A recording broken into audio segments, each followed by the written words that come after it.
সেতু না থাকায় ঝুঁকি নিয়ে নদীপথে চলাচল করছেন নরসিংদীর সদর উপজেলার আলোকপালি ইউনিয়নের 50,000-এর বেশি মানুষ। এতে প্রায় ঘটছে দুর্ঘটনা।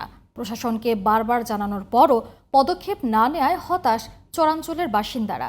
যদিও দ্রুত সেতু নির্মাণের আশ্বাস দিয়েছে কর্তৃপক্ষ। নরসিংদী প্রতিনিধি শ্যামল মিত্রের রিপোর্ট জানাচ্ছেন কিরণ মোস্তফা।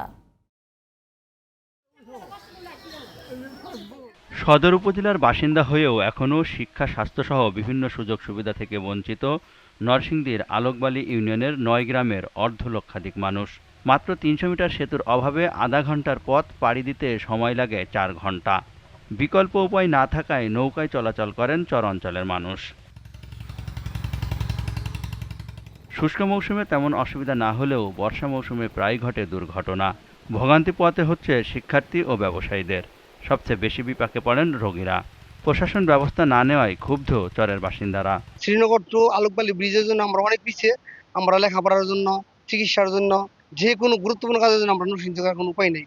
সময় মতন আলোকবালিতে পৌঁছতে পারি না, আবার যাওয়ার সময় সময় মতো যাইতে পারি না। যে বর্ষাকালে যে সমস্যাটা হয় বজ্রপাতের সময় আমাদের অনেক রিস্ক থাকে।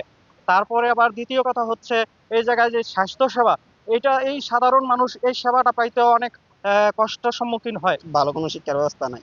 আস্তে আস্তে এখানে 2-3 ঘন্টা সময় দেয়। দীর্ঘ 3 ঘন্টা সময় আমাদের এখানে ছাত্ররা ভালো কোনো শিখতে পারে না। যদি একটা ব্রিজ থাকতো, যে জায়গায় 15 মিনিট লাগতো ওই জায়গার মধ্যে আমাদের 2 ঘন্টা, এমনকি 3 ঘন্টা, এমনকি 5 ঘন্টা লাগে।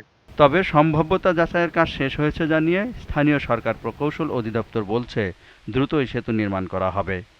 নদীর গতিপথটা কোন দিক দিয়ে যাবে, কোন দিক দিয়ে আগাবে, এটার উপর ভিত্তি করে এখানে স্টাডিটা হয়, যার ফলে ওনারাই নির্ধারণ করবে কোন দিক থেকে ব্রিজটা হতে পারে।